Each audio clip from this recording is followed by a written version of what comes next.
The Gospel according to Mark begins with the statement that it is the good news about Jesus Christ, the Son of God. Jesus is pictured as a man of action and authority. His authority is seen in his teaching, in his power over demons, and in forgiving people's sins.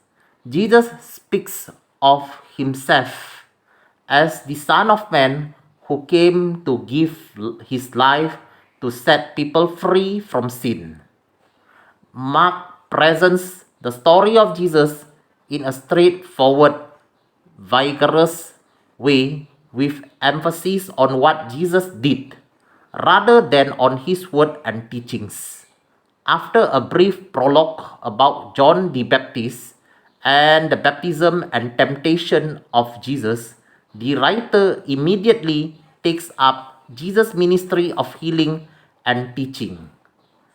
As time goes on, the followers of Jesus come to understand him better, but Jesus' opponents become more hostile. The closing chapters report the events of Jesus' last week of earthly life, especially his crucifixion and resurrection. The two endings to the Gospel, which are enclosed in brackets, are generally regarded as written by someone other than the author of Mark.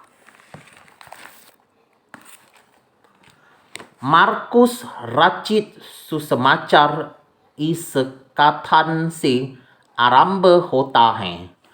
परमेश्वर के पुत्र यीशु मसीह का सुसमाचार इसमें यीशु को एक अधिकार संपन्न और क्रियाशील व्यक्ति के रूप में दर्शाया गया है।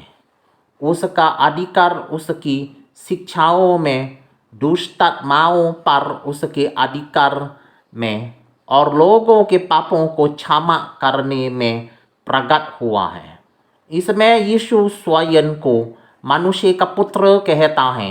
वो इसलिए आया कि लोगों को पापों से स्वतंत्र करने के लिए अपने प्राण दे। मार्कुस यीशु के वचन और शिक्षाओं पर नहीं बल्कि उसके कार्यों पर बल देता है। इसलिए वो उसकी कथा को सीधे, सरल और प्रभावशाली रूप में प्रस्तुत करता है। यूहन्ना बपतिस्मा देने वाला और यीशु का बपतिस्मा तथा उसकी परीक्षाओं से संबंधित एक संक्षिप्त भूमिका के बाद लेखक तुरंत ही यीशु के चंगाई और शिक्षा सेवा कार्य का वर्णन करने लगता है। जैसे जैसे समय बीतता गया, वैसे वैसे यीशु के अनुयायी उसे और अच्छी तरह समझते गए, परंतु यीशु के विरोधी और अधिक उग्र होते गए। अंत के अध्याय यीशु के पार्थिव जीवन के अंतिम सप्ताह की घटनाओं का वर्णन प्रस्तुत करते हैं, जिनमें प्रमुख हैं उसका क्रूस पर चढ़ाया जाना और उसका पुनरुत्थान। Alright,